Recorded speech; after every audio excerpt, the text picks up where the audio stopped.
ମୁଁ ତ ତାଙ୍କୁ ଚ୍ୟାଲେଞ୍ଜ ଦେଉଛି ଆପଣଙ୍କର ବେଷ୍ଟ 8ଟା ଫିଲ୍ମ ସେଇଦିନ ଆଣିକି ସବୁ ହଲ୍ ଲଗାନ୍ତୁ। ଆଇ ବେଟ୍ ୟୁ ପର ଗୋଟେ ସାଇଡ଼୍ରେ ଥିଲା ଆପଣ 8ଟା ଫିଲ୍ମ ସେଇ ସାଇଡ଼୍ରେ ଏମିତି ଧୋଇ ହେଇଯିବ। हाय हेलो नमस्ते आशा करछि भले थिबे समस्ते से बहुत दिन अब चैनल वीडियो आसी पार नथला से किछि मोर किछि प्रॉब्लम थिला पढ़ापढ़ी चलछि ऑफिस काम भी चलछि समय मिलनी वीडियो करिया पे आज गोटे टॉपिक को लेकिन वीडियो बनवा को इच्छा कली यूट्यूब रे वर्तमान गोटे ट्रेंड चलछि कर्म आउ दमन को नहीं माने कर्म जो दिन आमर ओडिया फिल्म कर्म अनुभव भाई दिन रिलीज होची से दिन दमन प्रोड्यूसर कौन कहते कि दमन फिल्म को रिलीज करिया से ऊपर गोटे मो निजर गोटे मत रखिया को ये वीडियोटी कली चलतु देखा आम दमन प्रोड्यूसर कौन कहते ओडिया भाई मैंने सपोर्ट करते कर दमन को स्टार्टिंग बेले जोटा कि गोटे इंडस्ट्री गोटे गेम चेंजर थिला स्पेशली आम ओडियावासी मैंने जो फिल्म टाक एत भल पाई तो जेहेतु गोटे नेशनल अवार्ड पाऊँ तो मुझे गोटे धन्यवाद देवा चाहूँगी रीजन वन कि से कहली कि इट्स बेस्ट वे टू माने धन्यवाद दबा प्रोड्यूसर कहते कि फिल्मटा आमर नेशनल अवार्ड पाइबा जाऊँ माने जे पाइन से दमन फिल्मटा रिलीज करने को चेष्टा चाहिए ठीक अच्छे आम भी सर आपको सपोर्ट कर तो आपन कौन आउ को दिन समय मिलला जेबे आपण हमर जेबे हमर अनाउंसमेंट हैला कि 8 तारिख रे दमन हमर नेशनल अवार्ड पाइब आपन ता मझे को दिन डेट पाइले 8 पर आपन को डेट मिलला फिल्म रिलीज करिया पे आपन तो देखुचंदी पूजा बाजार रे ओडिया फिल्म केतेटा आसी 3टा कि 4टा आसी ता भीतर ओडिसा रे हॉल संख्या केते तापर आपन सेठी जोटा ऑलरेडी रिलीज हो सारी सेटा को आउ थे रिलीज करवा कौन काम था मो मत तापर देखिए कौन कह पूर्व भी बहुत फिल्म ऑलरेडी पाई सारी प्रतीक्षा से भी आप रिलीज करवा कथा तो सी तो चाहिए करते सी कहीं से दिन कले नहीं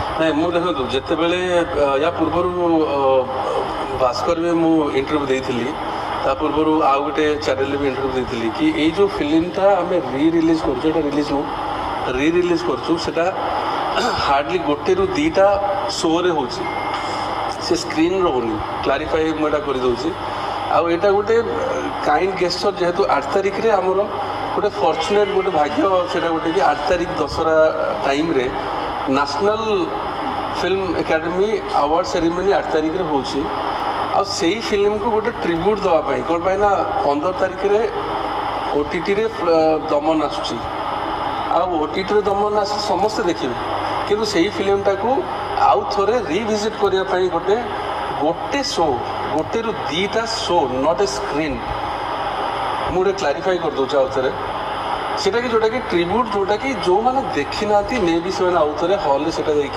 एक्सपीरियंस करेंगे एथिरे किछि भी माने को एंगल रो भी नहीं कि एटा गोटे कम्पीट करूची नहीं कि आगो तापर मोटे तापर आपन कहले कि जो माने न देखिसन से माने देखिबे ऑलरेडी हॉल प्रिंट हो किंबा जेकोसी हो यूट्यूब ऑलरेडी दमन फिल्म पड़ी सारी लोक मैंने भी देखी मुझे बुझीपार नहीं फिल्म एमती कौन अच्छी मुझे ऑलरेडी से फिल्म थोड़े देखी सेकेंड टाइम देखा के इच्छा है कौन पर के जानी मु बाबूशान फिल्म देखे मो बाबूशान दिल दीवाना हो गला प्राय 4 ରୁ 5 थर देखी भल पाए तो 100 मुझे 5-7 थर देखी प्रीमियर थर मुझे आज पर्यटन भी देखुची କିନ୍ତୁ ସେ ଫିଲ୍ମ କ'ଣ ପାଇଁ ନ୍ୟାସନାଲ୍ ଆୱାର୍ଡ଼ ପାଇବ, କିନ୍ତୁ ମୁଁ ଥରେ ଦେଖିଛି, ସେକେଣ୍ଡ ଟାଇମ୍ ଦେଖିବା ପାଇଁ ମୋର ଇଚ୍ଛା ହେଲା। ମୁଁ ପର୍ସନାଲି ମୋ କଥା କହୁଛି, ଆଉ ଲୋକମାନଙ୍କ କଥା ଛାଡ଼। ଆପଣ ସେ ଫିଲ୍ମରେ କ'ଣ କରିଛନ୍ତି? ଅବଶ୍ୟ ଭଲ କରିଛନ୍ତି। ଗୋଟେ ଡାକ୍ତରକୁ ମଦୁଆ କରିଦେଇଛନ୍ତି, ଯାହାକି ସେ ରିଏଲ୍ ଯିଏ ଓମ୍ ପ୍ରକାଶ ନା ଓମକାର କ'ଣ ତାଙ୍କ ନାଁ, ସେ ଗୁଟକାଟିଏ ବି ଛୁଅନ୍ତିନି। ହଲିଉଡ୍ ଯିବା ଆଉ ସେଇ ଯେଉଁ ରିସ୍କଟା ମୁଁ ନେଇଥିଲି, ଯଦି ଆପଣ ଭାବନ୍ତୁ ଯଦି ମୁଁ ସେଇ ରିସ୍କଟା ସେଇ ଟାଇମ୍ରେ କୋଭିଡ଼ ପରେ ଦମନର ଯେଉଁ ପ୍ରଡକ୍ସନ୍ ବଜେଟ୍ ରହୁଛି ପାଖାପାଖି 1.3 CR ବଜେଟ୍, ସେତେବେଳେ ଯେତେ ବି ପ୍ରଡକ୍ସନ୍ ସେଇ ଯେଉଁଟାକି ଗୋଟେ ନ୍ୟାସନାଲ୍ ଫିଲ୍ମ ଆୱାର୍ଡ଼ ଗୋଟେ ମିଳିଛି ଗୋଟେ ଦମନକୁ, ରେସ୍ପେକ୍ଟ ଦେଇପାରୁନା। ନ୍ୟାସନାଲ୍ ଆୱାର୍ଡ଼ ଏଯାଏଁ ମିଳିନି, ମିଳିବ। ଆପଣ କହୁଛନ୍ତି କି ନ୍ୟାସନାଲ୍ ଫିଲ୍ମ ଆୱାର୍ଡ଼ ମିଳିଛି ଆଉ ମିଳିବା ଭିତରେ ସେଟା ବହୁତ ଡିଫରେଣ୍ଟ ଅଛି। ନ୍ୟାସନାଲ୍ ଫିଲ୍ମ ଆୱାର୍ଡ଼ ଗୋଟେ ମିଳିଛି ଗୋଟେ ଦମନକୁ, ଆପଣ ସେଇଟା ରେସ୍ପେକ୍ଟ ଦେଇପାରୁନାହାନ୍ତି। ଆପଣ ମିଡ଼ିଆରେ ଆପଣଙ୍କର ପେଡ୍ ମିଡ଼ିଆରେ ପକେଇକି ଯାହା ଇଚ୍ଛା କମେଣ୍ଟ କରୁଛନ୍ତି। ସାର୍ ଆପଣ ନିଜେ କହୁଛନ୍ତି ଏଠି ଆପଣ ଗୋଟେ ଡକ୍ଟରକୁ ଆପଣ ରେସ୍ପେକ୍ଟ କରନ୍ତୁ, ଆପଣ ନିଜେ ରେସ୍ପେକ୍ଟ କରୁଛନ୍ତି? ସେ ଫିଲ୍ମରେ ବା ଆପଣ ଡକ୍ଟରଙ୍କୁ ଗୋଟେ ମଦୁଆ କରିଦେଇଛନ୍ତି। ରିଏଲ୍ରେ ଓମକାର ଯିଏ ସେ ମଦ କି ଗୁଟକା ସେ ଛୁଅନ୍ତି, ଆପଣ ଜାଣିଥିବେ। କିନ୍ତୁ ଆମେ ଡକ୍ଟରଙ୍କର ଯେଉଁ କଷ୍ଟ, ସେ ଏରିଆକୁ ଯାଇକି ଡକ୍ଟରଙ୍କ ସହିତ ଇଭେନ୍ ପୋଲିସର କର୍ମଚାରୀ, ଫାୟାରମ୍ୟାନ୍ର କର୍ମଚାରୀ, ଆପଣ ଶିକ୍ଷା କର୍ମଚାରୀ ହେଲେ, ଆଶା ଅଙ୍ଗନବାଡ଼ି କର୍ମଚାରୀ, ସମସ୍ତଙ୍କର ଯେଉଁ ମାନେ ୟୁନିଟିଟାକୁ ଆମେ ସେଇଠି ରିଫ୍ଲେକ୍ଟ କରିବାକୁ ଚେଷ୍ଟା କରିଥିଲୁ। ଆଉ ସେଇଥିପାଇଁ ଫିଲ୍ମଟା ରେକଗ୍ନାଇଜ୍ ହେଇଥିଲା, ଆଉ ତାର କିଛି ଇଣ୍ଟେନସନ୍ ନଥିଲା। ଦେଇଥିଲେ ଆଉ ସପୋର୍ଟ ଦେଇଥିଲେ ବୋଲିକି ଡକ୍ଟରକୁ ଆପଣ ମଦୁଆ କରିଦେଲେ, ଲୋକମାନଙ୍କ ଆଗରେ ତାଙ୍କ କ୍ୟାରେକ୍ଟର ଥୋଇଦେଲେ। ଏଇଆ ଆପଣଙ୍କ ନ୍ୟାସନାଲ୍ ଫିଲ୍ମ ଆୱାର୍ଡ଼ ପାଇବା ପାଇଁ ଯାଉଛି ଫିଲ୍ମ, ଯାହାକି ଗୋଟେ ଡକ୍ଟରଙ୍କୁ ମଦୁଆ କରିଦେଲେ। ତାପରେ ଚେଷ୍ଟା କରିଥିଲୁ, ଆଉ ସେଇଥିପାଇଁ ଫିଲ୍ମଟା ରେକଗ୍ନାଇଜ୍ ହେଇଥିଲା, ଆଉ ତାର କିଛି ଇଣ୍ଟେନସନ୍ ନଥିଲା। ଆଉ ସେଇ ଫିଲ୍ମକୁ ଗୋଟେ ଟ୍ରିବ୍ୟୁଟ୍ ଯେତେବେଳେ ଦିଆହେଉଛି ଗୋଟେ ଦୁଇଟା ଶୋରେ, ମୁଁ ଜାଣିପାରୁନି ଏତେ ଇସ୍ୟୁ କ'ଣ ପାଇଁ ରହୁଛି ସମସ୍ତଙ୍କର। କ'ଣ ମାନେ ଦମନକୁ ରିଲିଜ୍ ମାନେ ଗୋଟେ ଦୁଇଟା ଟ୍ରିବ୍ୟୁଟ୍ଟା କ'ଣ ଖରାପ? ସାର୍ ଏଠି ପ୍ରଥମେ କହିଦେବାକୁ ଚାହୁଁଛି, ଏଠି ଖରାପ କିଛି ନାହିଁ। ଏଠି ମେନ୍ ପଏଣ୍ଟ ହେଉଛି ଓଡ଼ିଶାରେ ଆମର ହଲ୍ ସଂଖ୍ୟା ବହୁତ କମ୍, ତାପରେ ବଡ଼ ବଜେଟ୍ର ଫିଲ୍ମ ଦୁଇଟା ଆସୁଛି, ଗୋଟେ ହେଉଛି ଭିଲିଆନ୍କୁ ଆଉ ଗୋଟେ ହେଉଛି କର୍ମ, ଯାହାକି ମାନେ ନ୍ୟୁ ଫିଲ୍ମକୁ ହଲ୍ ମିଳିବାଟି ବହୁତ କଷ୍ଟ ହୋଇଯାଉଛି। ଗୋଟେ ଦୁଇଟା ଶୋ ତାଙ୍କୁ ମିଳିବା ତାଙ୍କୁ କଷ୍ଟ ହେଇଯାଉଛି। ତାପରେ ଆପଣ ଯେଉଁଟା ଅଲରେଡ଼ି ରିଲିଜ୍ ହେଇଛି ସେଇଟାକୁ ଅଲରେଡ଼ି ଆଉ ଥରେ ରିଲିଜ୍ କରିବାର କାମ କ'ଣ ଥିଲା? ଆପଣଙ୍କର ଆଉ କେତେ ସମୟ ନଥିଲା? ମୁଁ କିଛି ଦିନ ପୂର୍ବରୁ ଗୋଟେ ନ୍ୟୁଜ୍ ଦେଖିଥିଲି ୟୁଟ୍ୟୁବରେ କି ଆମର OTTରେ ରିଲିଜ୍ ହେବ ଦମନ 2 ତାରିଖ ଅକ୍ଟୋବର 2ରେ। ବୋଲି ଭଲ କଥା, ରିଲିଜ୍ ହେଲେ ଯେଉଁମାନେ ନ ଦେଖିଛନ୍ତି ବି ଦେଖିପାରିବେ। ଆପଣଙ୍କର କଥାରେ କହୁଛନ୍ତି କି ଯେଉଁମାନେ ନ ଦେଖିଛନ୍ତି ସେମାନେ ଦେଖିବା ପାଇଁ ଆମ ପାଖକୁ ରିକ୍ୱେଷ୍ଟ ଆସିଲା। ଠିକ୍ ଅଛି, ଆପଣ OTTରେ ରିଲିଜ୍ କରିବା ପାଇଁ 2 ତାରିଖ ଏତେବେଳେ ଫାଇନାଲ୍ କଲେ, ତ ଏଟାକୁ ପୁଣି ଆଉ ଥରେ ରିଲିଜ୍ କରିବା ପାଇଁ କାହିଁ ପୁଣି ଚେଞ୍ଜ କଲେ? ଆପଣଙ୍କ ଓପିନିଅନ୍ ଏବେ?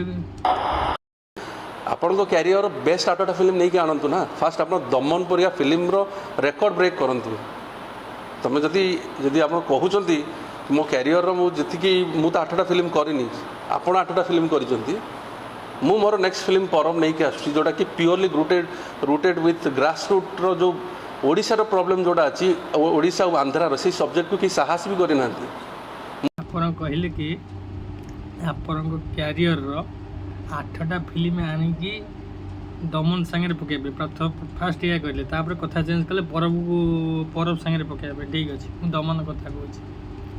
ଅନୁଭବଙ୍କର ବେଷ୍ଟ 8ଟା ଫିଲ୍ମ ଦମନ ସାଙ୍ଗରେ ଆପଣ କମ୍ପେୟାର କରିବା ପାଇଁ ଚାହୁଁଛନ୍ତି। ଠିକ୍ ଅଛି, ଅନୁଭବର first film I love you, ଯେଉଁଟାକି 2004 ମସିହାରେ ରିଲିଜ୍ ହେଇଥିଲା। ହଁ, ସେତେବେଳେ ଟିକେଟ୍ର ଦାମ୍ ଥିଲା ମେ ବି 7 ଟଙ୍କା 8 ଟଙ୍କା କି 10 ଟଙ୍କା ଭିତରେ। ସେତେବେଳେ ଆଇ ଲଭ୍ ୟୁ ରେକର୍ଡ଼ ଭାଙ୍ଗିଥିଲା 4 କି 5 କରୋଡ଼। ମାନେ ଭାବନ୍ତୁ, 2003 ମସିହାର 5 କରୋଡ଼, ଆପଣଙ୍କର ବର୍ତ୍ତମାନ 2020 ମସିହାର 4.5 କରୋଡ଼ ଭିତରେ ଫରକ। ଆପଣ ବିଜନେସମ୍ୟାନ୍, MBA ନିଶ୍ଚୟ ପଢ଼ିଥିବେ, ଟାଇମ୍ ଭ୍ୟାଲ୍ୟୁ ମନି ବି ପଢ଼ିଥିବେ।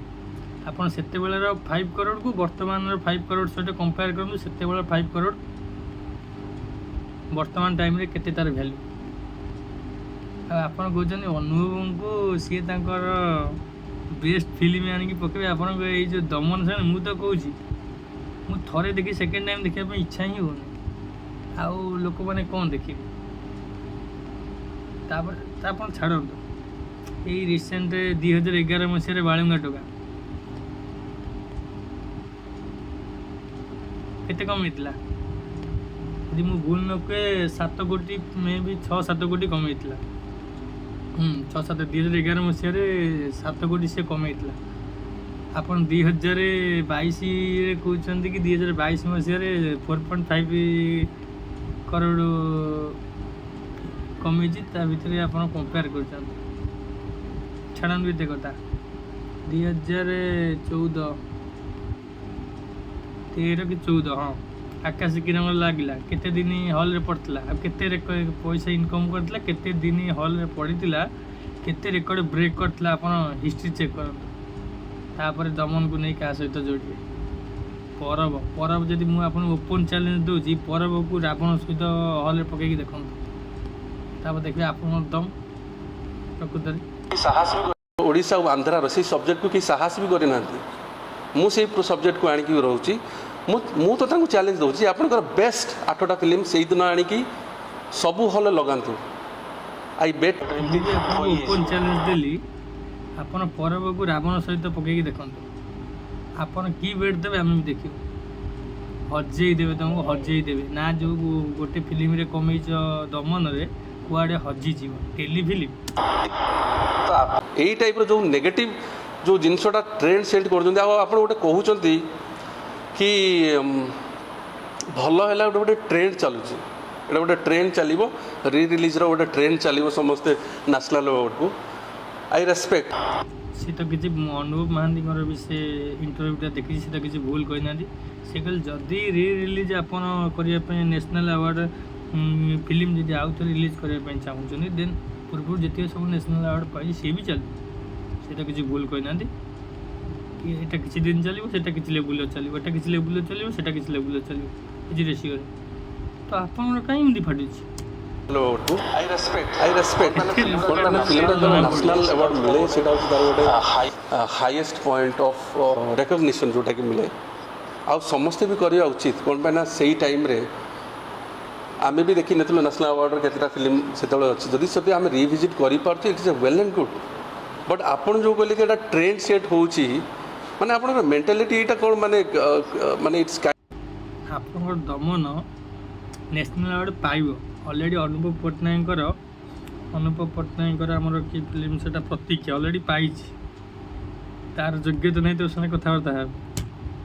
ମାନେ ଗୋଡ଼ ଟଣା ମେଣ୍ଟାଲିଟି।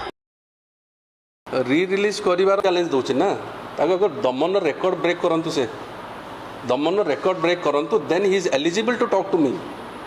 ଯେଉଁ I love you record break କରି ସାର୍। ତାପରେ ଆମର ଆକାଶ କିରଣରେ ଲାଗିଲା, ତା ରେକର୍ଡ଼ ବ୍ରେକ୍ କରି ସାର୍।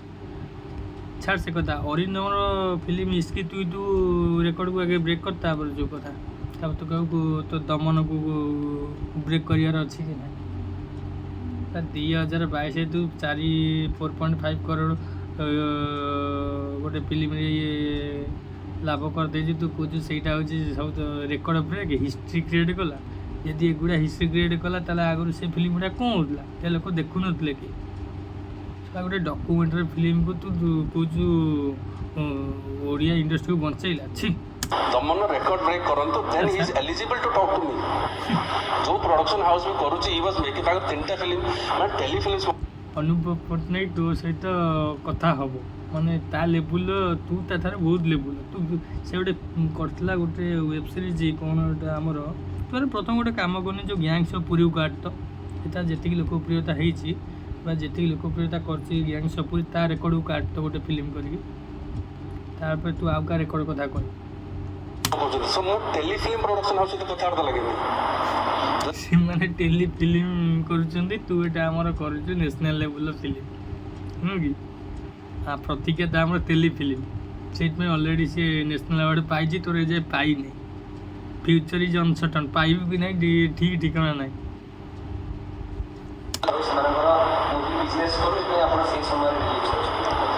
ମାନେ ଭାବନ୍ତୁ, ଜଣେ ଆସିକି ଆପଣଙ୍କୁ ରାସ୍ତା ଦେଖେଇଲେ କି ବାବା ଏଇ ରାସ୍ତାରେ ଯାଅ, ଏମିତି ଫିଲ୍ମ ମୁଁ ଏତିକି ଗ୍ୟାରେଣ୍ଟି ଦେଇ କହୁଛି ଏଠି ବାବୁସାନ ଭାଇଙ୍କର କିଛି ଭୁଲ ନଥିବ। ଅନୁଭବ ଭାଇଙ୍କ ସହିତ ତମେ ଟକ୍କର ଦେବା ପାଇଁ ତମେ ଏ ଯେଉଁ କ'ଣ ଏଇଟା ଦମନକୁ ରିଲିଜ୍ କରୁଛ, ହଜିଯିବ କୁଆଡ଼େ, ପାଇବନି। ଗୋଟେ ଫିଲ୍ମ ମଝିରେ ଆସିଥିଲା ଆମର ଲଭ୍ ଇନ୍ ଲଣ୍ଡନ, ଫିଲ୍ମର ଷ୍ଟୋରି ନାହିଁ, କଣ୍ଟେଣ୍ଟ ନାହିଁ, ରଜରେ ରିଲିଜ୍ ହେଲା, ଫିଲ୍ମ ହିଟ୍। ସେ ଫିଲ୍ମ ମୁଁ ବି ଥରେ ଦେଖିଲି, ମୁଁ ବି ଅନୁଭବ ଭାଇଙ୍କର ବହୁତ ବଡ଼ ଫ୍ୟାନ୍, ମୁଁ ବି ଓଡ଼ିଆ ଇଣ୍ଡଷ୍ଟ୍ରିର ବହୁତ ବଡ଼ ଫ୍ୟାନ୍। କିଛି ନାହିଁ, ସେ ଫିଲ୍ମ ହିଟ୍।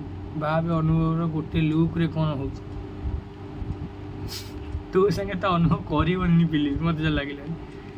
ତୁ ଯେଉଁ ଡ୍ୟାନ୍ସ ଫିଲ୍ମ କରିଛୁ ବା କହୁଛି ଦମନ ଫିଲ୍ମ ମୁଁ ଫାର୍ଷ୍ଟ ଟାଇମ୍ ଦେଖି, ସେକେଣ୍ଡ ଟାଇମ୍ ମୋ ଇଚ୍ଛା ହିଁ ହେଉନି ଦେଖିବା ପାଇଁ। ବାବୁସାନ ଭାଇଙ୍କ ଆକ୍ଟିଂ ଖରାପ ନୁହଁ, ତାଙ୍କର ଯେତିକି ପ୍ରିଭିୟସ୍ ଫିଲ୍ମ ମୁଁ ସବୁ ଫିଲ୍ମ ମୁଁ ମିନିମମ୍ 3-4 ଥର ଦେଖିଥିଲି। ପ୍ରେମ ରେଖାରେ ଆଜି ପର୍ଯ୍ୟନ୍ତ ମୁଁ ସେ ଫିଲ୍ମ ଦେଖୁଛି ଫାଙ୍କା ମିଳିଲେ। ଦମନ ସେକେଣ୍ଡ ଟାଇମ୍ ଇଚ୍ଛା ହେଲାନି ମୋର। ମୁଁ ଏ ଯାବେ ହଲ୍ ବି ଯାଇନି, ମୁଁ ସତ କଥା ଦମନ ଦେଖିବା ପାଇଁ ମୁଁ ହଲ୍ ଯାଇନି।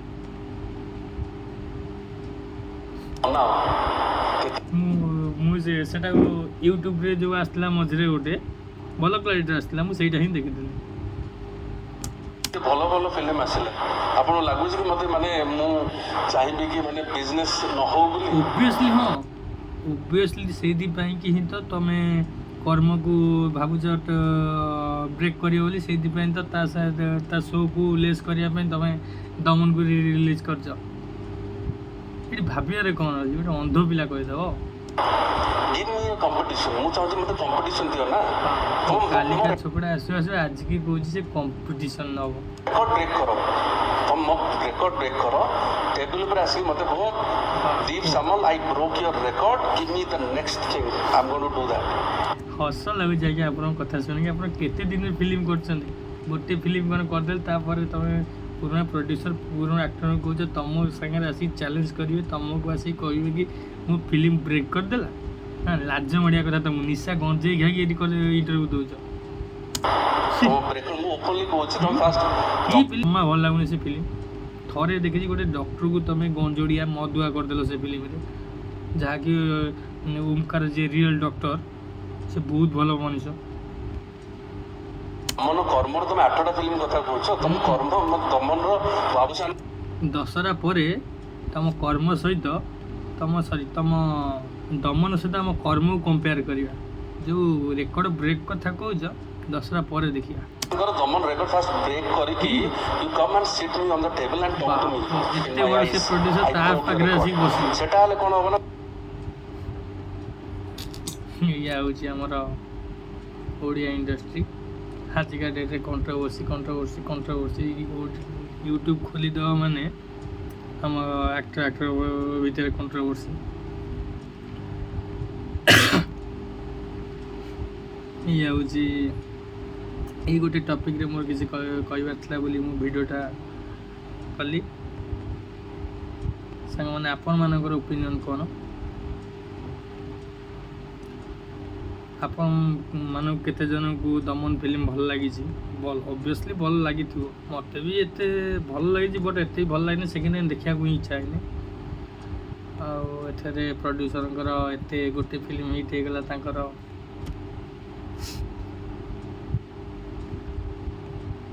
ଠିକ୍ ଅଛି, ଆମେ ବି ଅପେକ୍ଷା ରହିଲୁ। ଯଦି ଆପଣଙ୍କୁ ଭିଡ଼ିଓଟି ଭଲ ଲାଗିଥାଏ, ଏହି ପ୍ରକାର ଭିଡ଼ିଓ ଯଦି ଆପଣ ଦେଖିବା ପାଇଁ ପସନ୍ଦ କରିବେ, ଦେନ୍ ମୁଁ ନେକ୍ସଟ ଭିଡ଼ିଓ ଅନ୍ୟ କୌଣସି ଗୋଟେ କଣ୍ଟ୍ରୋଭର୍ସି ଉପରେ କି କୌଣସି ଇଏ ଉପରେ କରିବି। ରହିଲି, ଆଜି ପାଇଁ ଏତିକି ରହିଲି। ପୁଣି ଦେଖା ହେବ ଆଉ ଗୋଟେ ଭିଡ଼ିଓ। ବହୁତ ନ ଆସିବ ଜଣା ନାହିଁ, ଯେବେ ବି ଆସିବ ସେ ପର୍ଯ୍ୟନ୍ତ ମୁଁ ରହିଲି। ଧନ୍ୟବାଦ, ଜୟ ଜଗନ୍ନାଥ।